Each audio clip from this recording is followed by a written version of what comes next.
Il suffit de visualiser la scène, en fait. On est en avril 2026, le président de la République française, élu au suffrage universel direct, traverse une frontière dans les Pyrénées, et à la seconde où il pose le pied de l'autre côté, paf, l'histoire géopolitique le transforme en monarche absolu. Enfin, en comonarche plutôt. C'est ça, ouais. On passe soudainement d'un chef d'État laïque, républicain, à un souverain féodal qui partage son trône avec un évêque. C'est dingue quand on y pense. Et c'est exactement le cœur de notre exploration d'aujourd'hui. On a croisé pas mal de sources, la presse internationale, des archives historiques et même des notes diplomatiques de l'Élysée pour vraiment comprendre ça. Absolument. L'idée, c'est vraiment de placer cette anomalie sur une carte.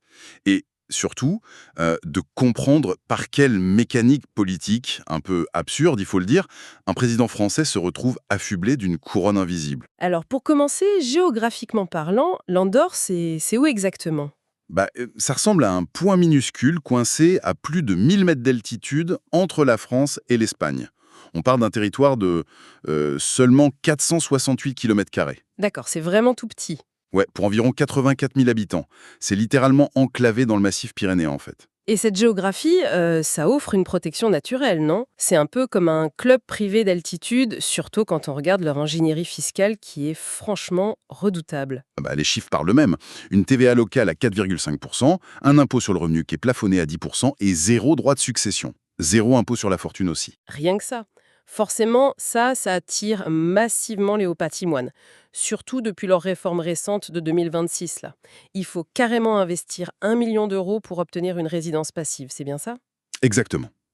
Mais du coup, cette situation, elle crée une friction structurelle majeure. En gros, l'Andorre fonctionne aujourd'hui comme une start-up technologique ultra rentable. Mais une start-up qui serait forcée de tourner sur un système d'exploitation qui date du Moyen Âge. J'aime bien l'analogie. Donc le matériel surchauffe parce que le logiciel ne suit pas. On le voit bien avec le marché immobilier d'ailleurs, les travailleurs locaux n'arrivent plus à se loger avec tous ces millionnaires qui débarquent. C'est le bug système parfait, ouais. Ça paralyse totalement l'économie interne. Mais ce qui m'intrigue le plus, c'est ce fameux logiciel institutionnel. Si c'est un paradis fiscal ultra moderne, pourquoi avoir un président français à sa tête? Faut-il comprendre que les électeurs français couronnent un roi étranger par accident? Alors, c'est un peu ça. Ce code source obsolète, il remonte carrément à 1278. À l'époque, pour éviter de s'entretuer pour le contrôle de cette vallée, l'évêque catalan d'Urgell et le comte de Foix ont signé ce qu'on appelle un traité de paréage. Un traité de paréage, d'accord? Voilà. En gros, ils ont littéralement opté pour une colocation de souveraineté. Ah oui, le titre de coprince appartenait donc au comte de Foix. Et si je me souviens bien, un certain Henri de Navarre était à la fois comte de Foix et héritier de la couronne de France, non? C'est tout à fait ça. En devenant le roi Henri IV, il a mécaniquement fusionné son titre personnel andorran avec les fonctions de l'État français. C'est fascinant. Mais du coup, la Révolution française a dû poser un problème là-dedans, non? Puisqu'on a aboli la royauté. Complètement.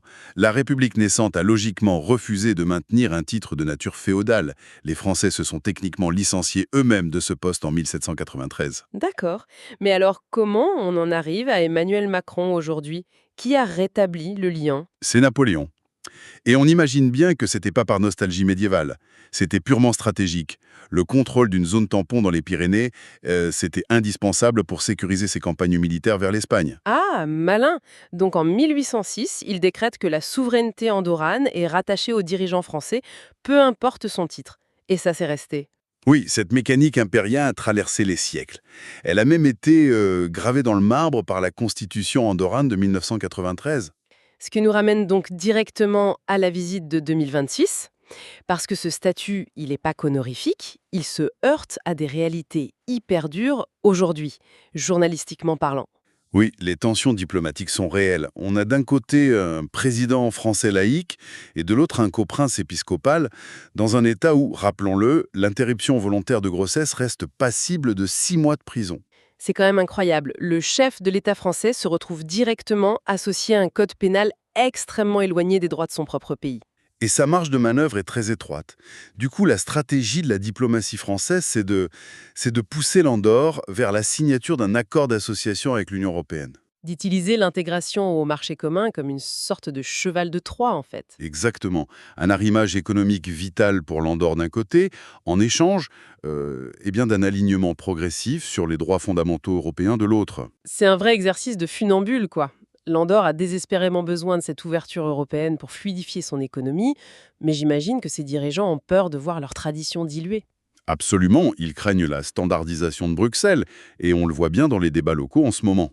C'est un équilibre super précaire entre des traditions séculaires profondes et le besoin vital de moderniser l'économie. Ça amène d'ailleurs une réflexion plus large sur la nature de nos frontières aujourd'hui. C'est-à-dire, Frontalières et décentralisées ne préfigurent pas en réalité les futures zones autonomes d'un monde post-national. ah, une sorte de colocation politique, mais 7 siècles avant l'heure. C'est une excellente question. Voilà de quoi nourrir la réflexion de ceux qui nous écoutent. C'est tout pour notre décryptage d'aujourd'hui.